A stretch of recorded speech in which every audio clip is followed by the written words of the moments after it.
close. A new study published in the Journal of the American Medical Association suggests too much digital media time may increase ADHD symptoms in teens. Buzz 6 San Francisco, teenagers who frequently use digital media are more likely to develop attention deficit hyperactivity disorder, according to a new study. In 2014, scientists at the University of Southern California embarked on a 2-year study to discover whether the amount and frequency of digital media usage among teens was associated with the occurrence of ADHD. They found that teens who used digital media the most were twice as likely to develop new ADHD symptoms over 2 years than teens who used social media the least. This study raises concern whether the proliferation of high-performance digital media technologies may be putting a new generation of youth at risk for ADHD, said Adam Leventhal, a professor of preventive medicine and psychology and director of the USC Health, Emotion and Addiction Laboratory at the Keck School of Medicine of USC, who led the study.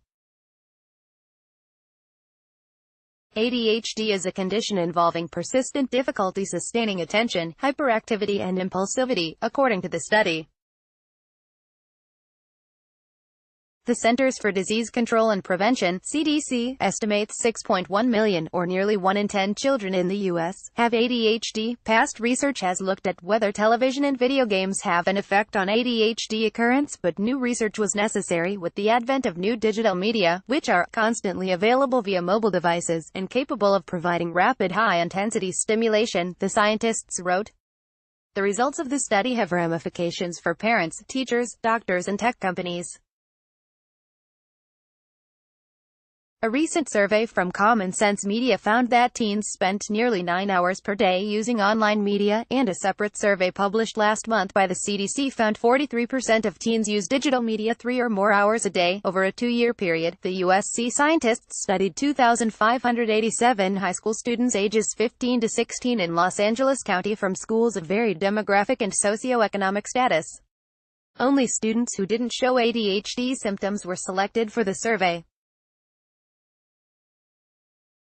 They found 9.5% of the 114 children who used half the digital media platforms frequently, and 10.5% of the 51 kids who used all 14 platforms frequently showed new ADHD symptoms. By contrast, 4.6% of the 495 students who are not frequent users of any digital activity showed ADHD symptoms, about the background rate of the disorder in the general population. The results appeared Tuesday in a report published in the Journal of the American Medical Association.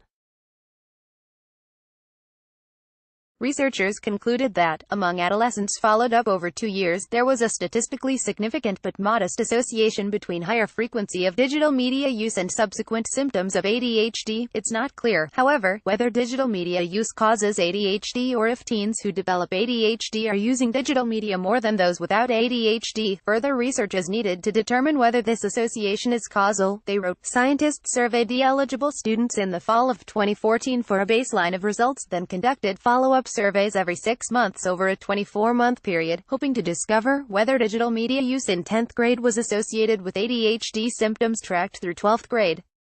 Students were asked how often they used 14 popular digital media platforms, including social media, streaming video, text messaging, music downloads and online chat rooms, among others. They were also asked questions related to common ADHD symptoms. Read or share this story. https://usat.ly/2liave